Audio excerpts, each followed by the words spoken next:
Voilà, on continue. Page 10, article 33. Droit de pétition. C'est très intéressant aussi. Toute personne a le droit, sans qu'elle en subisse de préjudice, d'adresser des pétitions aux autorités. Les autorités doivent prendre connaissance des pétitions, c'est-à-dire, en français classique, les autorités doivent répondre à nos pétitions. Rien apparemment ici en Genève, au niveau fédéral aussi. Ils sont nous seulement la première part, article 33. Toute personne a le droit à reçu des pétitions. La deuxième part a été mystérieusement oubliée. Article 34. Où un membre de la terroriste police de Genève arrive. Bonsoir pour vous.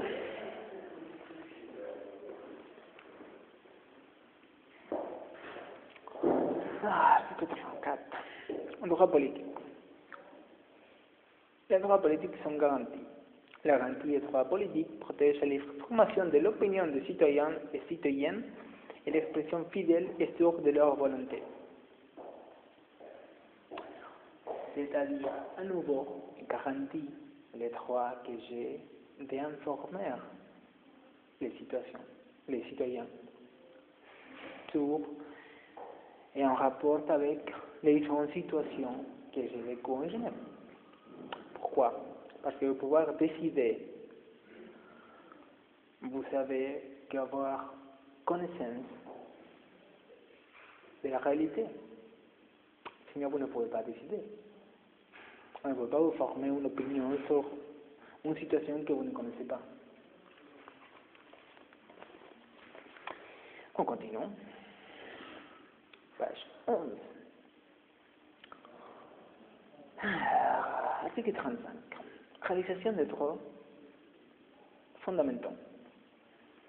Les droits fondamentaux doivent être réalisés dans l'ensemble de l'ordre juridique. Quiconque assume une tâche de l'État est tenu de respecter les droits fondamentaux et de contribuer à leur réalisation. Bien. Évidemment, ça n'est pas appliqué en Genève et ça n'est pas appliqué à niveau fédéral non plus, au moins par rapport à ma personne. 3. Les autorités veillent à ce que les droits fondamentaux, dans la mesure où ils s'y prêtent, soient aussi réalisés dans la relation qu'il est les particuliers entre eux. Article 36. Restriction des droits fondamentaux.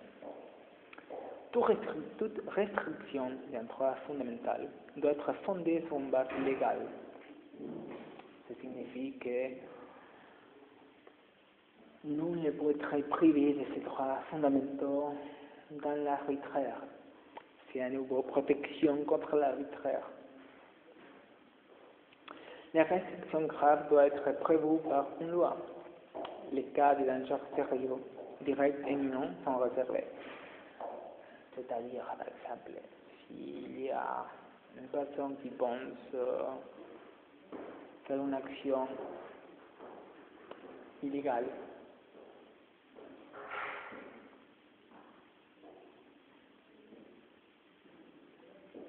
et cette action illégale n'est pas encore comprise dans nos lois, parce que c'est une action nouvelle qui n'a jamais été essayée avant, par exemple avec les cybercrimes. Alors, dans ce cas-là, oui, les autorités auraient le droit de, même sans une base légale établie avant l'action, de prendre des mesures pour sauvegarder la société dans son complexe constitution entière. Par exemple, comme j'étais en train de dire avec les cybercriminalités. Même avant que la cybercriminalité soit réglée en Suisse, il y avait déjà des actions menées contre la cybercriminalité. Mais il n'y avait pas encore de base juridique. Il n'y avait pas encore une loi qui réglementait quelles actions étaient considérées comme cybercrimes et quelles actions ne l'étaient pas. Donc, les autorités s'avaient munies de cet article-là pour faire valoir l'état des droits sans avoir qu'à attendre jusqu'à ce qu'une nouvelle loi soit acceptée et votée.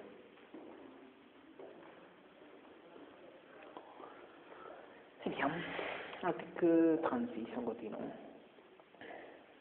Toute restriction d'un droit fondamental doit être justifiée par un intérêt public ou par la protection d'un droit fondamental d'autrui.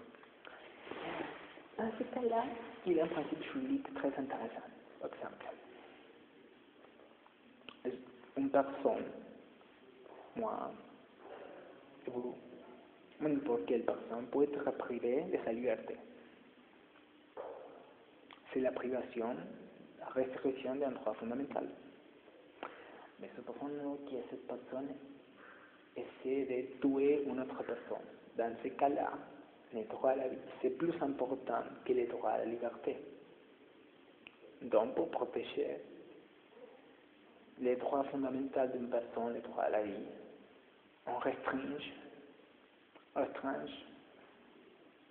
Excuse-moi, madame, en français, vous disiez on restreint pour parler d'une restriction.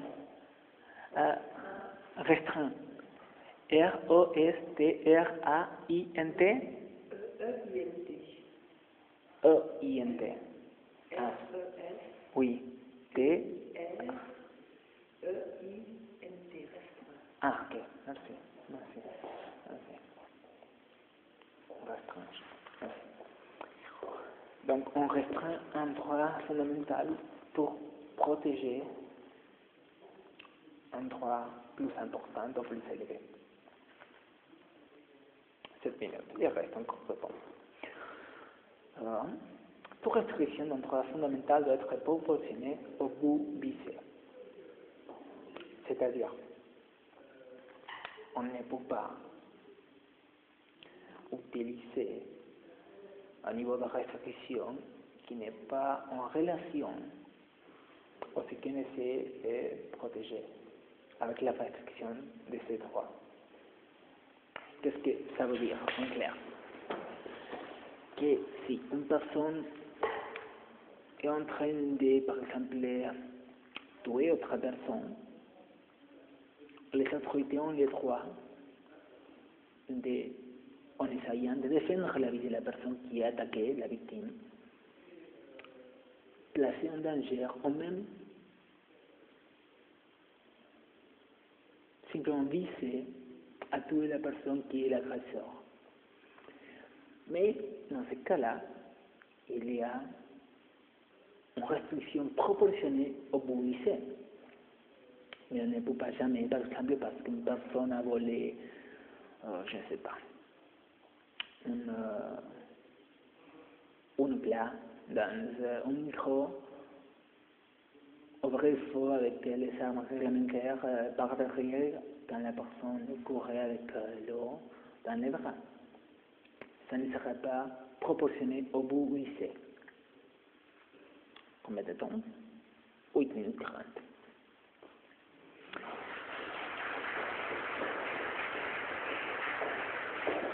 L'essence des droits fondamentaux est inviolable. Ça, c'est une remarque très claire. Article 36. Qu'est-ce que ça veut dire? Qu'on ne peut pas violer. Bien. Il y a quelqu'un qui a sorti un peu malheureux, apparemment. Presque fâché, je dirais.